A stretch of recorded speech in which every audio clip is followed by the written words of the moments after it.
लगेगा कि जो खुदा की आप इबादत कर रहे हैं वो सही खुदा है कि नहीं। जिसमें सभी मुस्लिम समाज का मानना है कि सूरह इखलास की इस आयत से अल्लाह की पहचान 100% हो जाती है कि जिस खुदा की आप भक्ति करते हो उसको जांच लो वो वास्तव में अल्लाह अकबर है भी कि नहीं। और जो लोग ये कह रहे हैं कि कबीर अल्लाह ये सूरह फुरकान की आयत नंबर 52 से साबित कर रहे हैं, वो सरासर झूठ फैला रहे हैं। हमने कबीर साहब को 4 लाइनों पे खरा उतार के दिखा दिया, 4 की जगह हम 8-10 लाइनों पे खरा उतार के दिखा सकते हैं कुरान शरीफ की।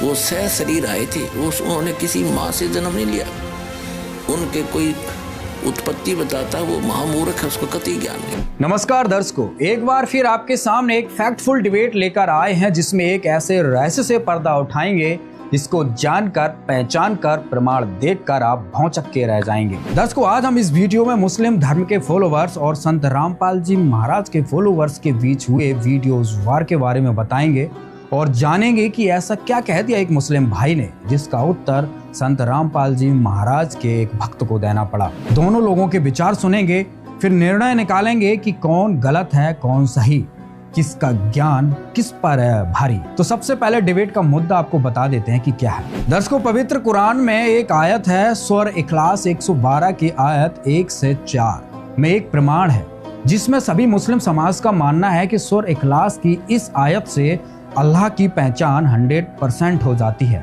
इनका मानना है कि दुनिया में बहुत से लोग आएंगे जो अल्लाह होने का दावा करेंगे, लेकिन हम केवल उसी को मानेंगे जो सूरह इखलास पर खरा उतरेगा।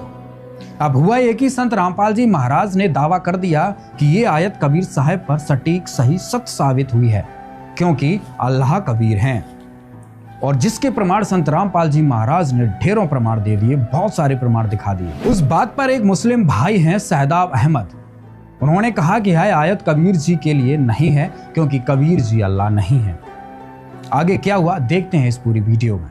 और अगर आप रामपाल की वेबसाइट पे जाइएगा और उसमें अल्लाह कबीर है नौज बिल्ला, उसके आर्टिकल में सबसे आखिरी में वो कोट करते हैं सूरह इखलास को, सूरा नंबर 112 कुरान का, जो कि टचस्टोन ऑफ थियोलॉजी है, जो कि कसौटी है ये जानने के लिए कि कोई शख्स खुदा है, कोई चीज जो है वो ईश्वर है, खुदा है, अल्लाह है कि नहीं है।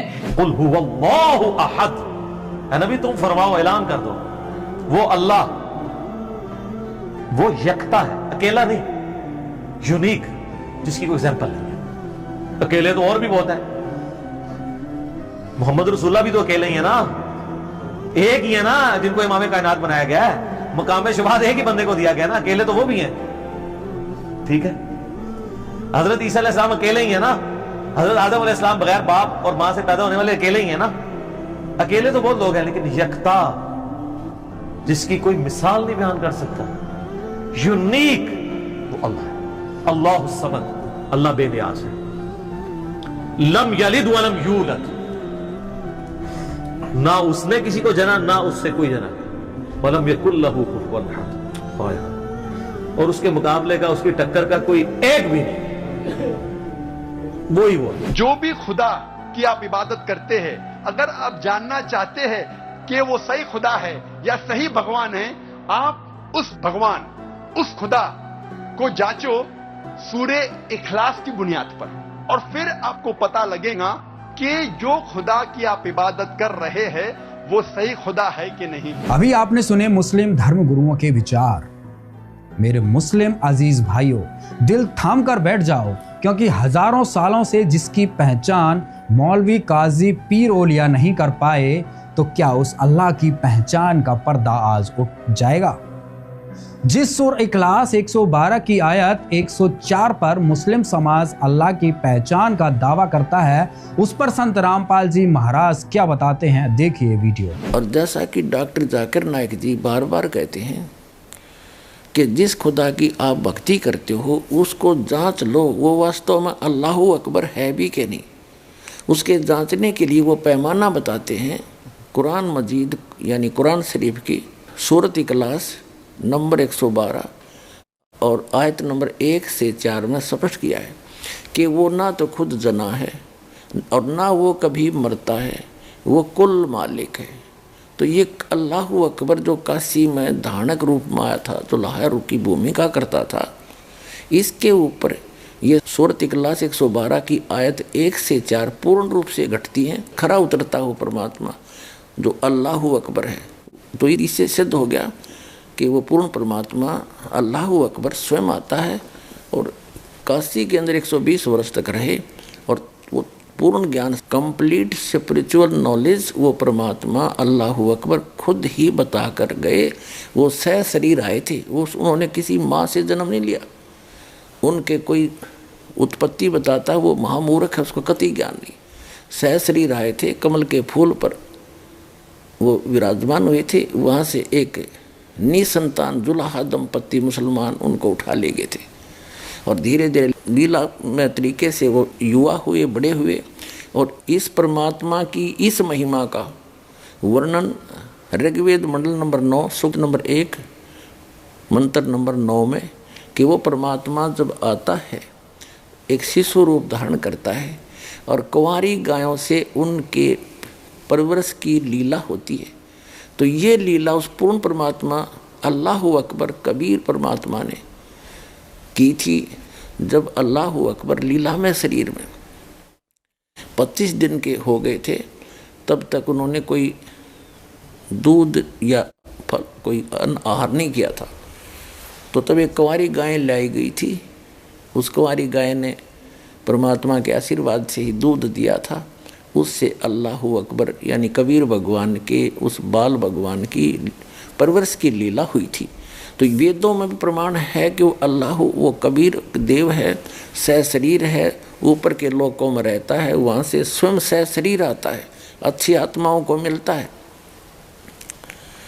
और उनको यथार्थ ज्ञान स्वयं ही बताता है।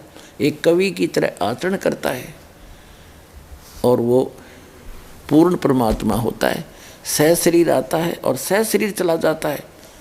जैसे एक मगहर नाम का स्थान है, संत कबीर नगर जिला उत्तर प्रदेश के अंदर, पहले वो बस्ती जिला के अंदर था। वहाँ एक मगहर छोटा सा नगर है, उसके अंदर एक बिजली खान नाम के मुसलमान नवाब थे।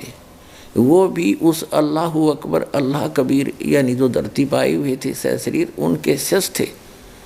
और काशी शहर के नवाब हिंदू राजा थे वीर देव सिंह बघेल, और वो दोनों ही उनके शिष्य थे। उनकी भक्ति और शक्ति से प्रभावित होकर उनके शिष्य हुए थे। अंत में उन्होंने अल्लाहू अकबर ने, अल्लाह कबीर ने यानी उस जुलाहा कबीर ने ये फैसला किया था कि मैं मगहर के अंदर अपना शरीर छोड़ दूंगा, क्योंकि हिंदुओं के जो गुरु थे ब्राह्मण, वो कहा करते थे कि जो व्यक्ति मगहर में मरेगा वो गधे की योनि में जाएगा, नरक में जाएगा, उसको बहुत कष्ट होंगे, वहाँ कोई मत मरियो। काशी में जो मरेगा, बनारस में ब्राह्मण कहा करते थे, वो सीधा स्वर्ग जाएगा। और परमात्मा कहा करते कबीर देव जी अल्लाहू अकबर कि अच्छी सत भक्ति करने वाला व्यक्ति, शुभ कर्म करने वाला व्यक्ति कहीं पर भी मृत्यु को प्राप्त हो, वो सीधा अपने उस यथा स्थान पर जाएगा, अच्छे स्थान पर जाएगा जिसकी उसने भक्ति कर रखी है। और निकम्मे कर्म, बुरे कर्म करने वाला व्यक्ति कहीं मरियो, मगर मरो चाहे काशी, वो सीधा नरक में जाएगा। लेकिन ये ब्राह्मण नहीं मानते थे, यानी हिंदुओं के धर्मगुरु इस बात को स्वीकार नहीं करने को तैयार थे और न ही जनता को स्वीकार करने दे रहे थे।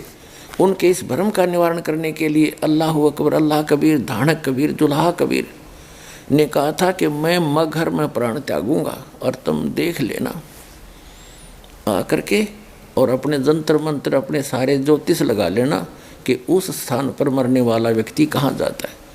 ऐसा ही किया गया। दोनों राजा पहुंच गए, उनकी सेना साथ में थी और बहुत से दर्शक वहाँ पहुंच गए। एक चादर नीचे बिछाई परमात्मा ने, एक चादर ऊपर ओढ़ ली, और जब देखा कि दोनों तरफ से सेना खड़ी थी, परमेश्वर ने पूछा भी बिजली खां पठान और वीर देव सिंह बघेल, तुम दोनों अपनी अपनी सेना क्यों लाए हो? उन्होंने तो नीची गर्दन कर ली, क्योंकि उनके गुरुजी थे, उद्देश्य अपना बता नहीं पाए। उनका उद्देश्य ये था कि मुसलमान भाई कह रहे थे कि ये हमारा पीर है, हम इनका अंतिम संस्कार मुसलमान रीति से करेंगे। हिंदू कह रहे थे ये हमारे गुरु हैं और हम इनका अंतिम संस्कार अपने धर्म के अनुसार करेंगे, इनको नहीं करने देंगे। दोनों ने ये ठान रखी थी यदि सीधी हाथों बात नहीं बनेगी तो हम युद्ध करके सबको प्राप्त करेंगे। तो परमात्मा तो अंतर्यामी थे, उन्होंने पूछा भाई ये सेना और साथ में हथियारों की क्या आवश्यकता थी, मेरे पास आए तुम। दोनों बिजली खां पठान मुसलमान और वीरदेव सिंह बघेल हिंदू राजा ने नीची गर्दन कर ली, नहीं बोले। दूसरे मुसलमान और हिंदू जो मुठड़ से थे, बहुत से ऐसे होते हैं जिनको कोई धर्म कर्म का ज्ञान नहीं होता, वो आपस में कहने लगे कि हम आपका अंतिम संस्कार मुसलमान रीति से करें। हिंदू कहने लगे नहीं करने देंगे आपको, हम इस सब को अपने गुरु जी के शरीर को हिंदू रीति से इसका अंतिम संस्कार करेंगे, तुम्हें नहीं हाथ लगाने देंगे चाहे कुछ भी करना पड़े। तो परमात्मा ने कहा, वीरदेव सिंह और बिजली खां, मैंने यही शिक्षा दी थी आज तक कि तुम इस मिट्टी के ऊपर लड़ मरना। खबरदार जब तुमने ऐसी गलती की तुम देख लेना तुम्हारी खैर नहीं होगी। और फिर ऐसे करना, मेरे शरीर को, वैसे तो इसमें शरीर नहीं मिलेगा तुमने, फिर भी एक चद्दर तुम ले लेना, एक मुसलमान एक हिंदू, एक चद्दर नीचे है, एक मेरे ऊपर ओढ़ दूंगा मैं, और बीच में जो 100 मिला इसको बेशक 2 टुकड़े कर लेना, पर बेटा लड़ियो मत तुम, नहीं तो मेरा कलंक लगेगा। दोनों एकदम शांत हो गए, लेकिन मन में न्यूं था कि गुरु जी ने शरीर छोड़ने दो फिर देखेंगे। अब थोड़ी देर में क्या हुआ कि एक चद्दर नीचे बिछाई, एक ऊपर ओढ़ी। कुछ देर में देखा ऊपर आकाश से आकाशवाणी की कि भी देख लो पंडितों, मैं जा रहा हूँ अपने सतलोक में, तुम्हारे स्वर्ग से भी बहुत आगे, तुम्हारी जन्नत से भी आगे जा रहा हूँ, जो अमर लोक है, शाश्वत स्थान है जहाँ कभी मृत्यु नहीं होती। और मैं वहीं से आया था। ऊपर देखा परमात्मा ऊपर जा रहे हैं, सह शरीर ऊपर जा रहे हैं। चद्दर उठा के देखा तो नीचे सुगंधित फूल मिले जैसे ताजे तोड़ कर लाए हों बगीचों से। हिंदू और मुसलमान आपस में गले मिल गए, रोए बुरी तरह बालकों की तरह, और कहें हम कितने नीच थे, हम कितने निकम्मे हैं। उनको अंतिम समय भी सुख नहीं दिया, और वो तो अल्लाह थे, अल्लाह अकबर थे, वो तो वो गए, फिर वो ओझल हो गए। पहले तो खूब रोए सारे आपस में गले मिल के, हिंदू और मुसलमान। पुण्यात्माओं, ये समर्थ है, ये समर्थ परमात्मा, कादिर परमात्मा है। यदि उस दिन वो लीला नहीं करते, वैसे तो कहीं से भी जा सकते थे, सह शरीर अचानक जा सकते थे। वो उनको मालूम था ये लड़ मरेंगे बोले बालक, और मेरे को कलंक लगेगा। और पहले काफ़ी ज्योतिषों ने ये बताया था कि इस महीने में, माँ के महीने में, और वहाँ पर ऐसे इस बहुत बड़ी आपत्ति है, एक बहुत भयंकर घटना घटेगी, लेकिन वो परमात्मा ने टाल दीवा घटनी थी। और पुण्यात्माओं, महाभारत से भी जबरदस्त युद्ध हो जाता, ग्रह युद्ध छिड़ जाता, हिंदू और मुसलमानों का कटका मर जाते। उस परमात्मा ने वह होनी भी अनहोनी कर दी, टाल दी। और हमारे भगवान श्री कृष्ण एक महाभारत नहीं टाल सके जहाँ 18 करोड़ व्यक्ति कटका मर गए, क्योंकि वो काल के अधीन थे। ये काल के बाप हैं, वो अल्लाह अकबर हैं, ये पूर्ण परमात्मा है। और इसके ऊपर वो सारी कुरान शरीफ की जो सूरत इखलास है 112, उसकी आयत 1 से 4 पूरी खरी उतरती है। तो पुण्यात्माओं, पहचानो इस अल्लाह अकबर को, उस पूर्ण परमात्मा की पूरी जो यथार्थ भक्ति, यथार्थ ज्ञान इस दास के पास उपलब्ध है।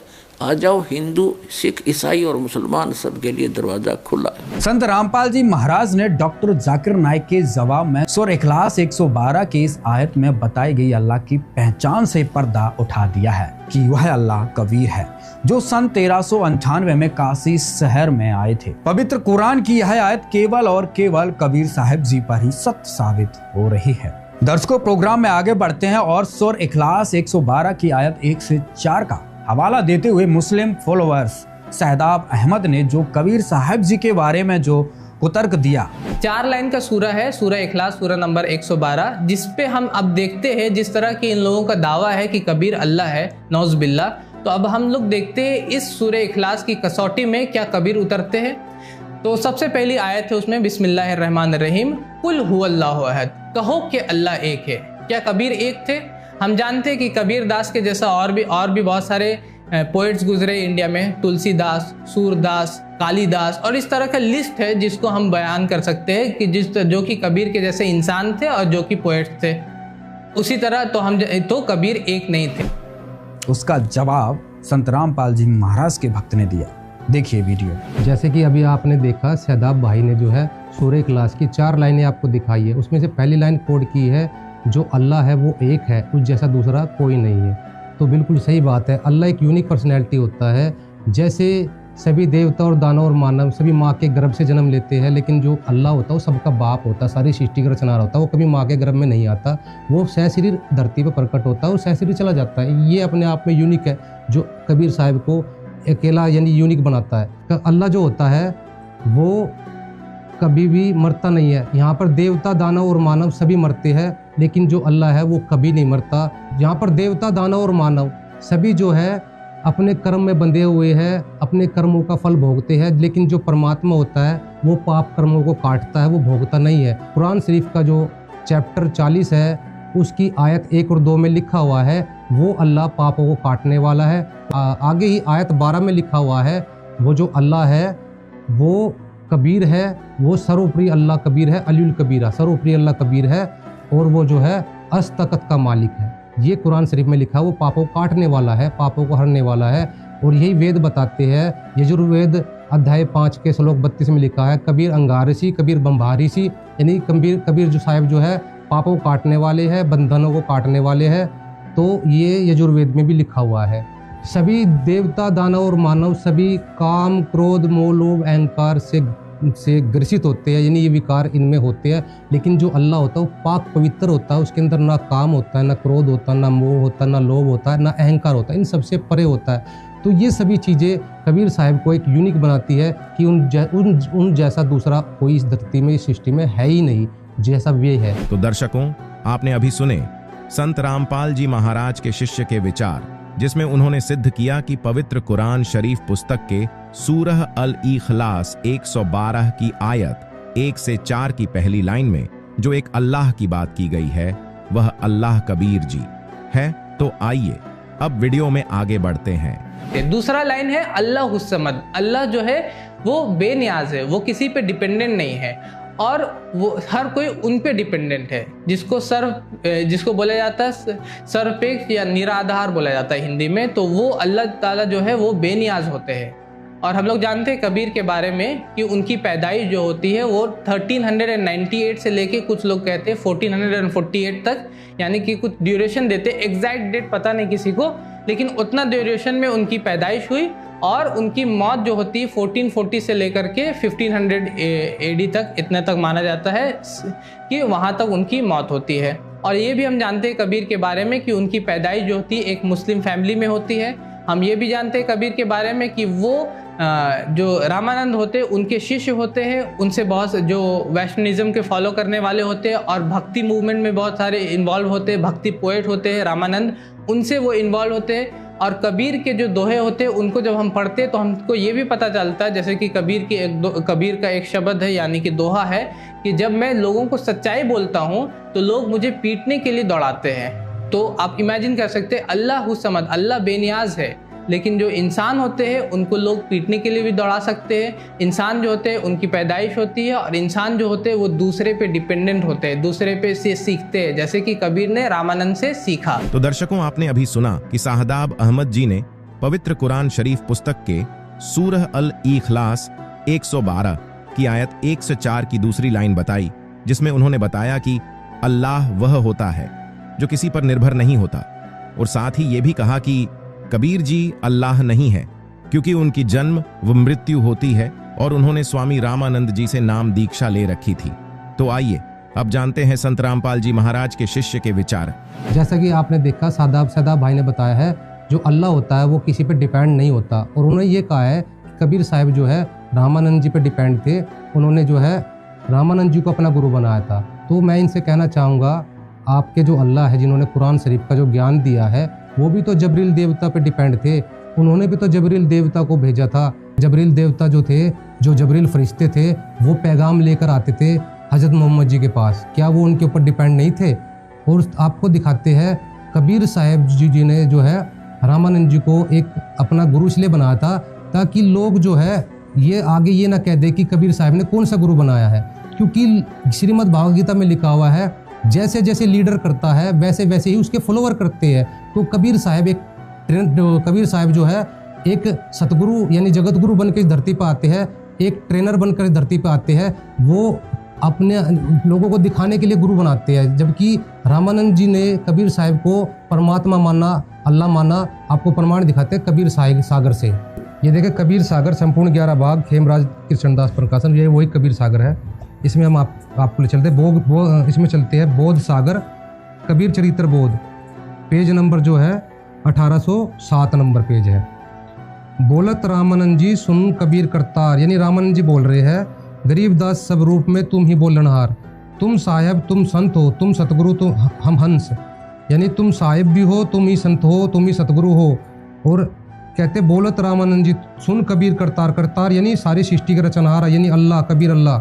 गरीबदास जी महाराज जी बोल रहे हैं कि रामानंद जी ने ऐसा कहा, तुम साहेब तुम संत हो, तुम सतगुरु हम हंस, गरीबदास तुम रूप बिना और ना दूजो वंश, मैं भक्ता मुक्ता भया, यानी मैं भक्त जो है आपने मुक्त कर दिया, किया कर्म कुल नाश, यानी जो है आपने जो मेरे कर्म जो थे वो नाश कर दिए।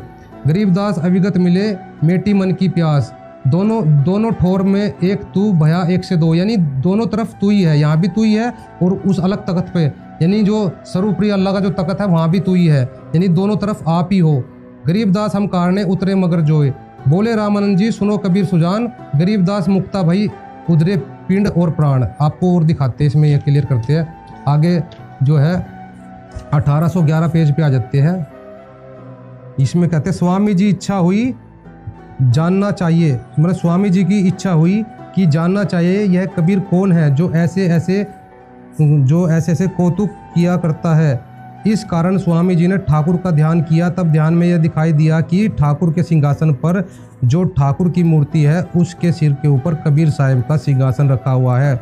जब से कबीर साहिब की ऐसी बड़ाई और उनका इतना प्रताप देखा, तब से स्वामी यानी रामानंद जी कबीर साहिब की स्तुति करने लगे। यानी साबित हो गया कि रामानंद जी जो है कबीर साहिब की स्तुति करते थे। जो कबीर साहिब जो है रामानंद जी के भी अल्लाह थे, परमात्मा थे, वो उन्होंने रामानंद जी को एक शिष्य बन करके पार किया। और ये जो गुरु शिष्य की जो मर्यादा थी, जो परंपरा निभाई कि आने वाले समय में लोग ये ना कह दे कबीर साहिब ने कौन सा गुरु बनाया था, इसलिए कबीर साहिब ने भी हमें ये दिखाया कि आपको भी गुरु बनाना है, क्योंकि हर व्यक्ति संसार में कॉपी करता, नकल करता है, तो हम सब नकलची है। तो कबीर साहिब ने खुद हमें ये दिखाया एज ए ट्रेनर बन के कि जैसे मैं गुरु बना रहा हूँ, आप भी गुरु बनाइए, और गुरु शिष्य की परंपरा से ही आप पार हो सकते हो। तो दर्शकों, आपने संत रामपाल जी महाराज के शिष्य द्वारा दिखाए गए प्रमाण देखे, जिसमें उन्होंने स्पष्ट किया कि कुरान शरीफ की सूरह इखलास 112 की आयत 1 से 4 की दूसरी लाइन में जिस अल्लाह का जिक्र किया गया है वह अल्लाह कबीर है, क्योंकि उन्हें किसी सहारे अर्थात गुरु बनाने की आवश्यकता नहीं थी, बल्कि उन्होंने हमारे उद्धार के लिए गुरु शिष्य परंपरा का निर्वाह करते हुए रामानंद जी को गुरु बनाया था, क्योंकि मनुष्य का उद्धार बिना गुरु के संभव नहीं है। लेकिन वास्तव में यही सत्य है कि रामानंद जी भी कबीर जी से परिचित होने के बाद अल्लाह कबीर की ही भक्ति किया करते थे। तो चलिए अब वीडियो में आगे बढ़ते हैं। उसी तरह तीसरा जो लाइन है सूरह इखलास का, वो है लम यलिद वलम यूलद, वो किसी को जनते नहीं है, किसी से जने हुए नहीं है। और हम लोग जानते हैं कि बहुत सारे लोग ये कहते हैं कि कबीर ने शादी नहीं किया था, लेकिन अगर आप विकिपीडिया पे जाइएगा और तो वो कहते हैं कि हिस्टोरिकल जो एक्यूरेट हिस्टोरिकल सोर्सेज है वो ये कहते हैं कि उनकी एक बीवी थी जिनका नाम धनिया था, और उनका एक बेटा भी था जिसका नाम कमल था, और बेटी भी थी जिसका नाम कमली था। ये एक्यूरेट हिस्टोरिकल सोर्सेज था, डी लॉरेंस की बुक है, उसके हिसाब से वो ये कहते हैं। तो अल्लाह ताला किसी को जनते नहीं है, जबकि कबीर के बेटे भी है, बेटी भी है, और उनके माँ बाप भी है। बहुत सारे लोग कहते हैं कि हिंदू ब्राह्मण फैमिली में उनकी पैदाइश हुई, लेकिन ज़्यादा एक्यूरेट बात, ज़्यादा सही बात यही है कि उनकी पैदाइश मुस्लिम वीवर्स की फैमिली में यानी मुसलमान के घर में उनकी पैदाइश हुई। तो इससे भी ये साबित हुआ कि वो अल्लाह नहीं है।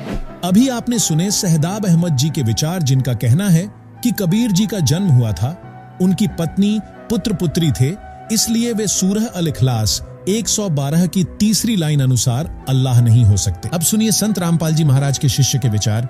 जैसा कि अभी आपने देखा, सहदाब भाई ने दूसरी लाइन कोड की है और ये बताया कि वो अल्लाह ना तो किसी से पैदा होता है, ना ही वो किसी को पैदा करता है। और विकीपीडिया पे कोई डी लॉरेंस की किताब दिखाई है इन्होंने कि डी लॉरेंस ने ये ऐसा बोला है कि कबीर साहब जो है वो पैदा भी हुए और उन्होंने उनके बच्चे भी थे, बीवी भी थी।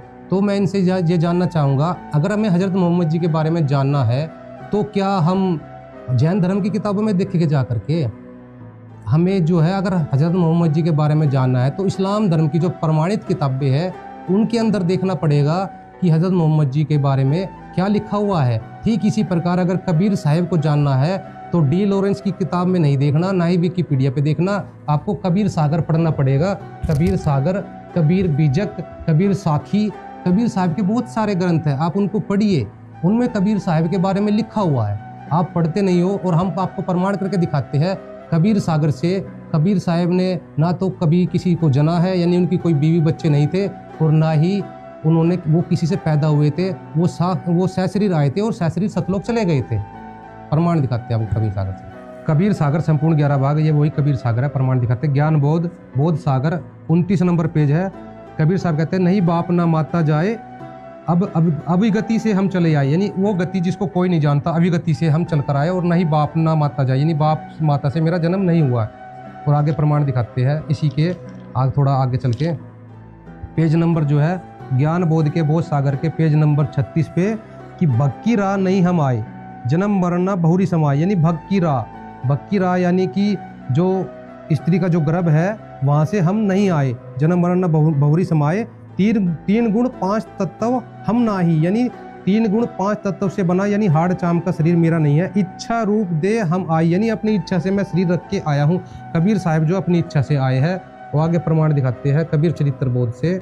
तो कबीर से अब हम आगे है बोध सागर और कबीर चरित्र बोध, पेज नंबर है 1790। कबीर साहब का काशी में प्रकट होना। सम्मत 1455 विक्रमी जेठ सुदी पूर्णिमा सोमवार के दिन सतपुरुष का तेज काशी के लहर तालाब में उतरा। उस समय पृथ्वी और आकाश प्रकाशित हो गया। आगे इस पेज पे आते हम। वह तेज बालक के आकार में हुआ, उस जल के ऊपर कमलों के पुष्पों में उतरने और बालकों के सदृश हाथ पाँव फेंकने लगा। यानी कबीर साहब जो है, जो कमल के फूल खिले हुए थे उन पर वो तेज उतर गया और बालक का रूप धारण करके वो हाथ पैर फेंकने लगे। आगे लिखा हुआ है कि कबीर चरित्र बोध पे, इसमें ही पेज नंबर जो है 1793, इसमें लिखा फिर नीरू ने काजी को बुलाया और पूछा कि इस बालक का क्या नाम रखना चाहिए। जब काजी किताब खोलकर बालक का नाम स्थिर करने लगा तब कुरान के मध्य में बालक के 4 नाम निकले, कबीर, अकबर, किबीरा, कबीरिया। ये 4 नाम देकर काजी चुप हो रह गया और अपने दांतों के नीचे उंगली दबाने लगा। फिर वह कुरान खोलकर देखता तो समस्त कुरान उन्हीं नामों से भरा दिखाई दिया कि ये चारों नाम तो खुदा के हैं। अब क्या करें, हमारे धर्म की अप्रतिष्ठा हुई है। समस्त कुरान में कबीर ही कबीर दिखाई दिया। अब कौन उपाय करना चाहिए? कि काजियों ने आपस में सम्मति की और नीरू से कहा कि हे नीरू, तू इस बालक को अपने घर के भीतर ले जाकर मार खपा।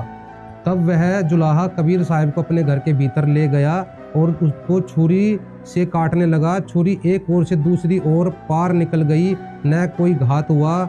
तब कबीर साहब बोले कि हे नीरू, मेरा कोई माता पिता नहीं है, ना मैं उत्पन्न होता हूँ, न मैं मरता हूँ और न मुझको कोई मार सकता है, ना मैं किसी को मारता हूँ और न मेरा शरीर है, ना मेरा हाड़ मांस चाम हड्डी और रक्त है। मैं स्वयं प्रकाशमान हूँ, यानी मैं स्वयं प्रकाश हूँ। तो कबीर सागर से हमने आपको प्रमाणित करके दिखाया, जो कबीर साहब जो है कमल के फूल पर प्रकट हुए थे और वो माँ के गर्भ से नहीं आए। अब आपको प्रमाणित करके दिखाते हैं उनकी कोई स्त्री नहीं थी और ना ही उनके कोई बच्चे थे। कबीर सागर से फिर से हम कबीर सागर पे आते हैं, कबीर सागर पे, और इस पे आते हैं बोध सागर, कबीर सागर, बोध सागर, कबीर चरित्र बोध। इस पे आते हैं 1803 नंबर पेज है। जात पात मेरे नाही, नाही स्त्री नाही गाऊं, यानी जात पात मेरे नहीं है, कबीर साहब बता रहे हैं, और ना ही मेरे कोई स्त्री है। दास गरीब अनन्य गति नहीं हमरे नाऊं, यानी कि मेरे पास जो स्त्री नहीं है, कोई स्त्री नहीं है, यहाँ पे सिद्ध हो गया मेरी कोई स्त्री भी नहीं है।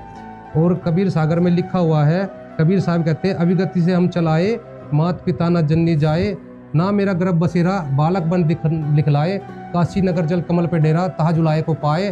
तो दर्शकों, अभी आपने देखे संत रामपाल जी महाराज के शिष्य द्वारा कबीर सागर में दिखाए गए प्रमाण, जिससे सिद्ध होता है कि कबीर जी का जन्म नहीं हुआ था और ना ही उनकी कोई पत्नी थी, बल्कि कबीर जी काशी में कमल के फूल पर सशरीर प्रकट हुए थे, जहां से उन्हें जुलाहे दंपति नीरू नीमा अपने साथ ले गए थे।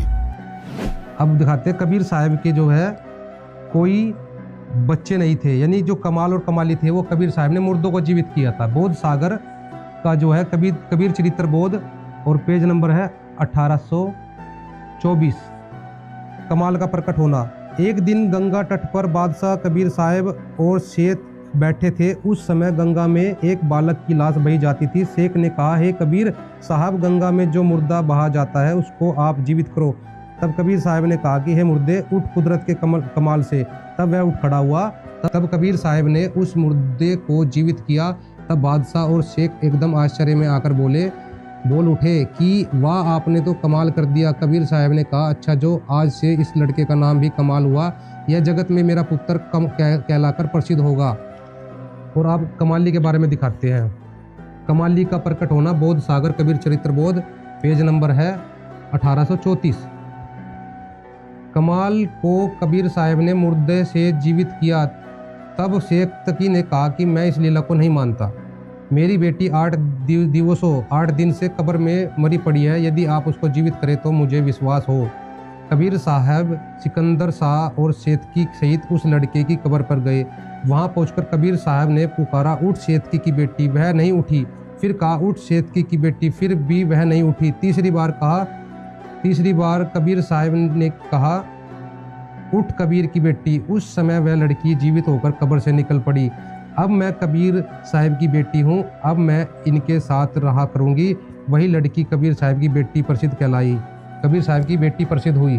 तो हमने आपको प्रमाणित करके दिखाया, कबीर साहब की ना कोई स्त्री थी, ना ही उनके कोई बच्चे थे, ना ही उन्होंने गर्भ से जन्म लिया। जो है कबीर साहब जो है जो कबीर। और यहाँ पर एक बात और साबित होती है, कुरान के अंदर लिखा हुआ है, वो जो अल्लाह है वो मुर्दे तक को जीवित कर देता है। यानी कुरान की एक लाइन में ये भी आता है कि अल्लाह जो है मुर्दे तक को जीवित कर देता है। यहाँ पर हमने कबीर साहब ने एक लाइन को और पास कर दिया कुरान की, यहाँ पर मुर्दे तक को जीवित करके दिखा दिया। तो जितने भी संसार में लोग होते हैं वो मरते हैं, और कबीर साहब मरे हुए को जिंदा करते हैं, यानी जीवित करते हैं। ये भी एक अपने आप में अलग पर्सनालिटी है कबीर साहब की, मुर्दों को जीवित करना। वो उन जैसा दूसरा कोई नहीं है, वो एक ही है सृष्टि के अंदर कबीर साहब। दर्शकों, आपने कबीर सागर में यह भी देखा कि कबीर जी के कोई पुत्र पुत्री नहीं थे, बल्कि उन्होंने 2 मुर्दों को जीवित किया था। वे ही उनके साथ संतान रूप में रहा करते थे, जिससे यह भी सिद्ध होता है कि कबीर जी मुर्दों को भी जीवित कर सकते हैं, जो कि अल्लाह की एक पहचान है। चलिए अब वीडियो में आगे बढ़ते हैं। और चौथा लाइन जो है कि वलम यकुल लहू कुफुवन अहद, there is nothing comparable unto him, और उसके जैसी कोई भी चीज़ नहीं है। ये इतना स्ट्रिक्ट है, इतना हार्ड है कि इसमें सिर्फ अल्लाह सुब्हानहू व तआला ही, जो सही में अल्लाह सुब्हानहू व तआला है, वही इसको उस पर फिट बैठ सकते हैं कि अल्लाह के जैसी कोई भी चीज़ नहीं है। आपका सोच, आपका इमेजिनेशन, आपकी अक्ल उतने दूर पहुंच नहीं सकती। आप इमेजिन नहीं कर सकते, आप सोच नहीं सकते कि वो किस तरह है, वो किस तरह दिखते हैं। और कबीर जाहिर सी बात है इसमें भी वो फिट नहीं बैठते।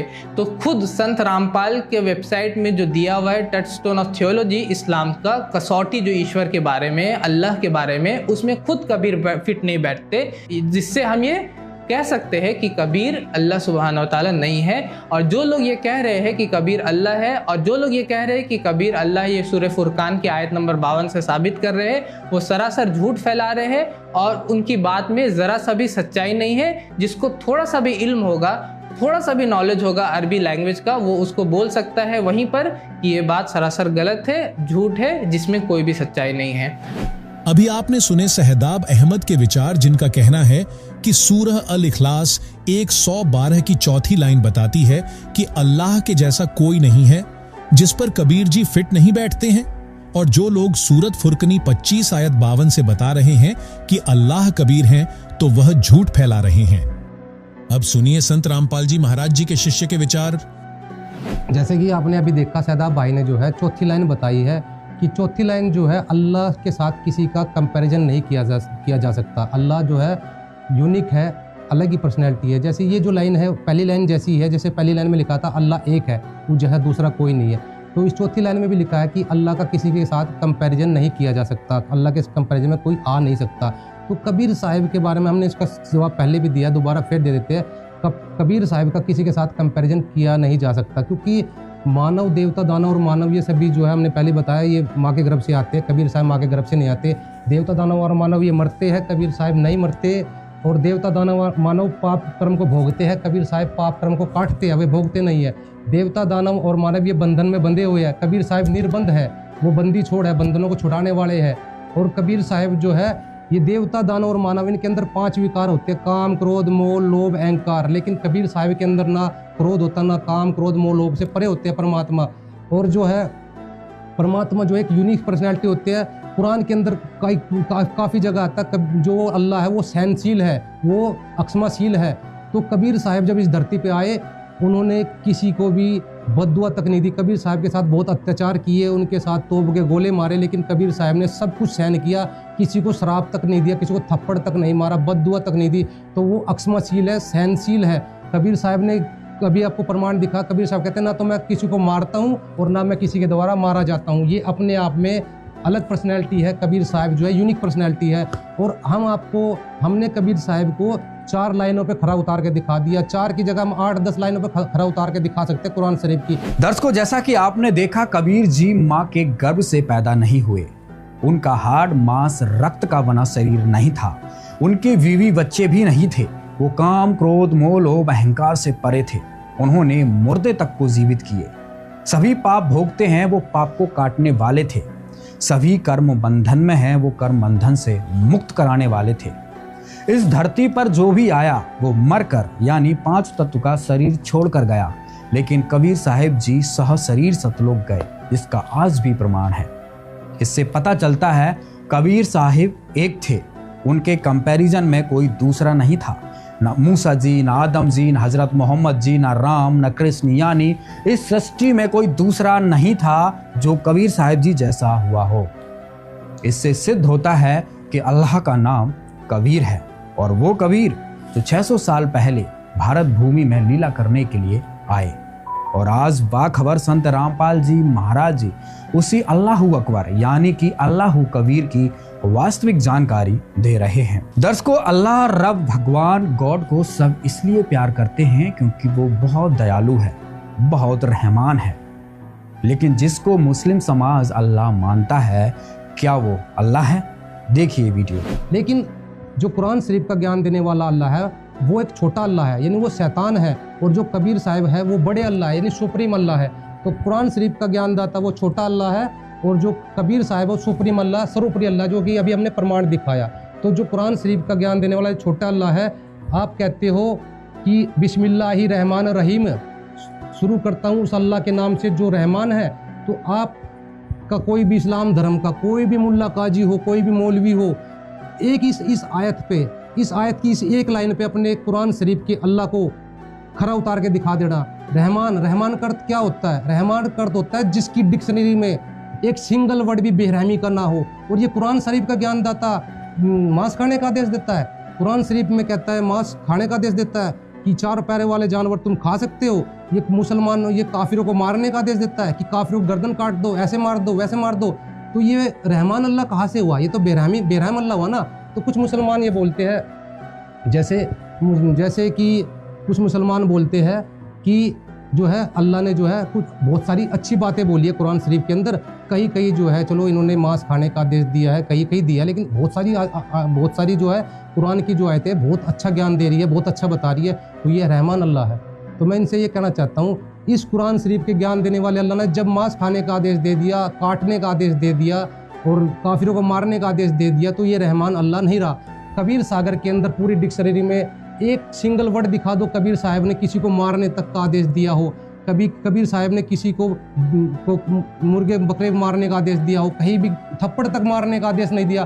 कबीर साहब अपनी वाणी में कहते हैं, आवत गाली एक है उल्टत हो अनेक, ना कबीर उलटियो रहे एक ही एक। कबीर साहब गाली देने तक को मना करते हैं, वो थे रहमान अल्लाह। और कुरान शरीफ में लिखा भी हुआ है चैप्टर 40 में आयत 1 से लेके 12 तक, आयत 12 में कहा कि वो अल्लाह रहमान है, वो कबीर रहमान है, वो पापों को नाश करने वाला है। तो वो रहमान अल्लाह कबीर साहब है।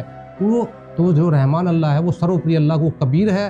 और जो कुरान शरीफ का ज्ञान दे रहा है हजरत मोहम्मद जी को, ये जो अल्लाह है ये शैतान है, ये काल है। और सतगुरु रामपाल जी महाराज जो है वो सर्वप्रिय अल्लाह कबीर के मैसेंजर है, वो पैगंबर है। और जो हजरत मोहम्मद जी थे वो शैतान, यानी जो कुरान शरीफ का ज्ञान देने वाला या शैतान, उसके मैसेंजर थे, उसके पैगंबर थे। दर्शकों, इतने सारे प्रमाणों से, तथ्यों से यह निर्णय निकलता है कि कबीर जी, जिनको हिंदू मुसलमानों ने केवल एक संत माना, एक कवि माना, वो केवल संत या कवि नहीं थे, वो अल्लाह ही थे। जो आज हर तरफ से, हर धर्म ग्रंथ से प्रमाणित हो रहा है कि कबीर साहिब जी अल्लाह हैं, कबीर साहिब जी ही भगवान हैं। मुस्लिम समाज कबीर साहिब जी की भ्रांति को लेकर अपनी धारणाएं बनाए हुए हैं। उस भ्रांति की जंजीर को तोड़ने की आवश्यकता है। पूरा मुस्लिम समाज अब पढ़ लिख चुका है। हजारों वर्षों से आपको जो रटाया गया उसको आप खुद भी पढ़ें, उस पर विचार करें, क्या ये सही है, क्या गलत है। अल्लाह के द्वारा दी गई इल्म से अल्लाह को पहचानें। आज की डिबेट में अल्लाह की पहचान का पर्दा पूर्ण रूप से हट चुका है। वाह खबर संत रामपाल जी महाराज को ही अल्लाह की वास्तविक जानकारी है। पूरी पृथ्वी पर किसी के पास अल्लाह का सच्चा ज्ञान नहीं है। आज की वीडियो में बस इतना ही। अधिक जानकारी के लिए आप मुसलमान नहीं समझे ज्ञान कुरान पुस्तक बिल्कुल मुफ्त अपने घर पर मंगा सकते हैं। उसके लिए आप नीचे दिए गए नंबरों पर मैसेज या कॉल कर सकते हैं। धन्यवाद।